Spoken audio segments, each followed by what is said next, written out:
통합과학 1에서 2단원 물질과 규칙성에서 첫 번째 파트인 자연의 구성 원소에 대해서 살펴보겠습니다.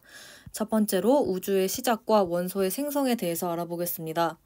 스펙트럼이라고 하는 게 있는데 정의는 빛이 바로 분광기를 통과할 때 나타나는 여러 가지 색깔이 띠다라고 봐주시면 됩니다. 분광기는 빛을 분산시켜서 스펙트럼을 관찰하고 분석해서 빛의 색이나 파장을 검사하는 장치를 의미합니다. 그래서 광자가 빛 광자이고 분은 분산시킨다 라는 의미입니다. 대표적으로 잘 알고 있는 분광기는 바로 프리즘이다 라고 볼 수가 있습니다. 프리즘에 대해서는 이따가 자세하게 설명하도록 하겠습니다.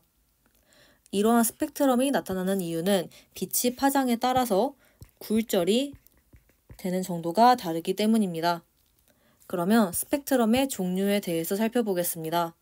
종류는 크게 연속 스펙트럼과 선 스펙트럼으로 나눌 수가 있고, 그리고 선 스펙트럼은 방출과 흡수로 나눌 수가 있습니다. 그러면 연속부터 살펴보겠습니다. 연속 스펙트럼은 고온의 광원이 빛을 방출하는 경우에 생성이 됩니다. 실제로 보면 광원이 빛을 방출하면 연속적으로 스펙트럼이 나타나는 것을 볼 수가 있습니다. 무지개와 같이 넓은 파장으로 연속적으로 퍼진 빛의 띠의 형태가 나타나고 대표적으로 백열등이나 별의 표면에서 방출되는 빛이 연속 스펙트럼의 예시입니다. 선 스펙트럼은 반면에 특정 파장만 포함하는 빛의 스펙트럼입니다. 첫 번째로 종류로는 방출 스펙트럼이 있는데 고온의 기체에서 방출된 기체가 특정한 파장의 빛을 방출하는 경우에 생성이 됩니다.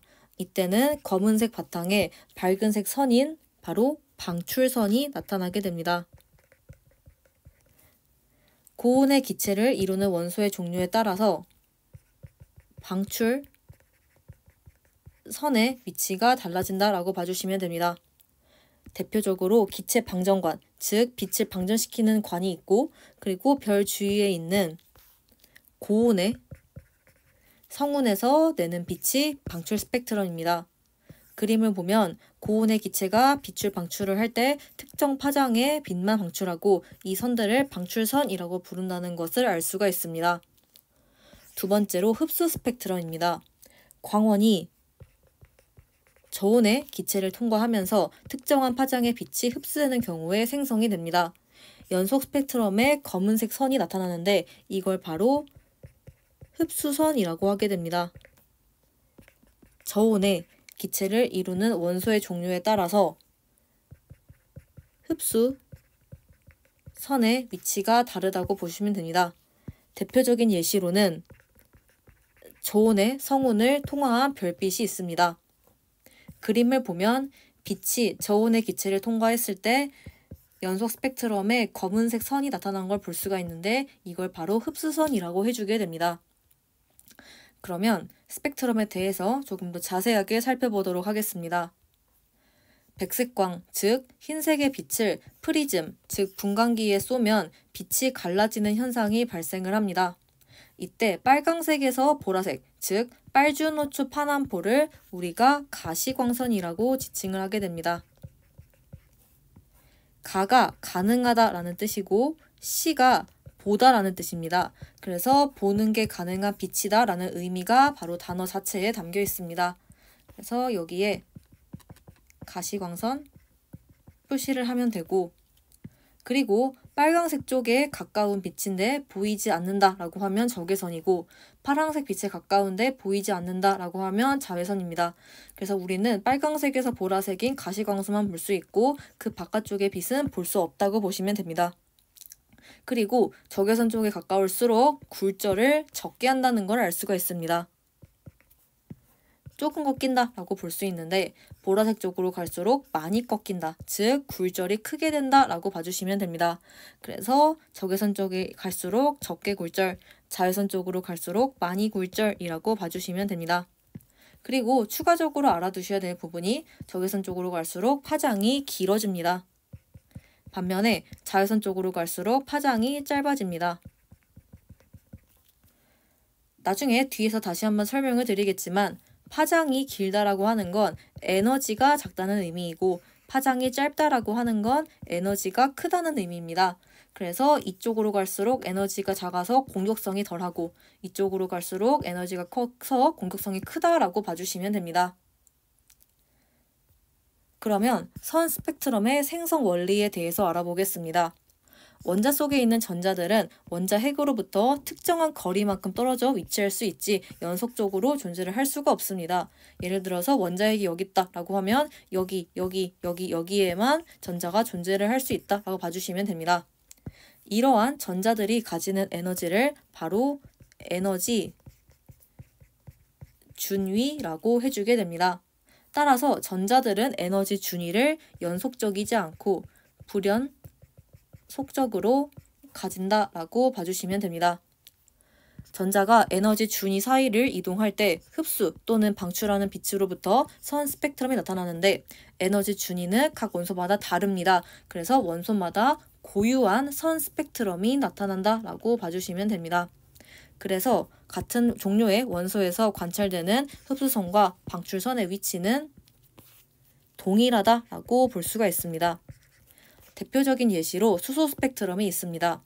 흡수 스펙트럼에서 나타나는 흡수선과 방출 스펙트럼에서 나타나는 방출선이 일치합니다. 그래서 위치가 똑같고 색깔만 서로 대조된다라고 봐주시면 됩니다. 흡수 스펙트럼은 전자들이 낮은 에너지 준위에서 높은 에너지 준위로 이동할 때 특정 파장의 빛이 흡수되어 나타난다 봐주시면 되고, 방출 스펙트럼은 전자들이 높은 에너지 준위에서 낮은 에너지 준위로 이동할 때 특정 파장의 빛이 방출되어 나타난다 라고 봐주시면 됩니다. 그래서 흡수 스펙트럼은 아래에 있던 전자가 위로 올라가게 되면서 흡수하면서 검은색 선이 되고, 방출 스펙트럼은 위에 있던 전자가 아래로 내려오면서 검은색 바탕에 색깔이 있는 선이 나타났다라고 봐주시면 됩니다. 그리고 이 파트에서 원자, 원소 이런 식으로 용어를 혼용해서 쓰는데 이것들에 대해서 비교를 해보도록 하겠습니다. 이 파트에서는 원자랑 원소를 혼용해서 써도 크게 상관이 없습니다. 하지만 여기서 혼용한다고 해서 개념이 똑같은 것은 아닙니다. 원자는 개수를 의미하고 원소는 종류를 의미하기 때문에 비슷한 의미로 사용이 될지언정 같은 개념은 아니다라는 거 유의해 주셔야 합니다. 예시를 들어보겠습니다. 이산화탄소는 CO2라고 쓰기 때문에 원자는 C 1개 그리고 산소 2개 해서 총 3개다 라고 봐주시면 됩니다. 근데 원소는 C랑 O 두 종류다 라고 봐주시면 됩니다. 물도 마찬가지입니다. 원자는 H 2개, 산소 1개 해서 총 3개인데 원소는 HO 해서 두 종류입니다. 암모니아는 원자는 N 1개, H 3개 해서 총 4개가 되는데 원소는 N, H 해서 두 종류가 됩니다. 추가적으로 예시를 들어보면 메테인이 있습니다. 화학식은 이렇게 되는데 원자는 C 1개, H 4개 해서 총 5개다 라고 답변을 하시면 되는데 원소는 C, H로 두 종류다 라고 답변하시면 됩니다. 또 다른 예시로는 포도당이 있습니다. 화학식은 C6H12O6입니다. 원자는 C 6개, H 12개, 산소 6개 해서 총 24개가 됩니다.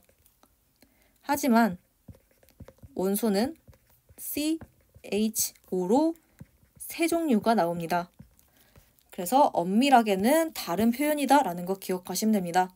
하지만 이 파트를 할 때는 화학 파트가 아니기 때문에 원자, 원소 혼용해서 쓰셔도 관계는 없습니다. 그럼 이렇게 해서 첫 번째 파트 마무리하도록 하겠습니다.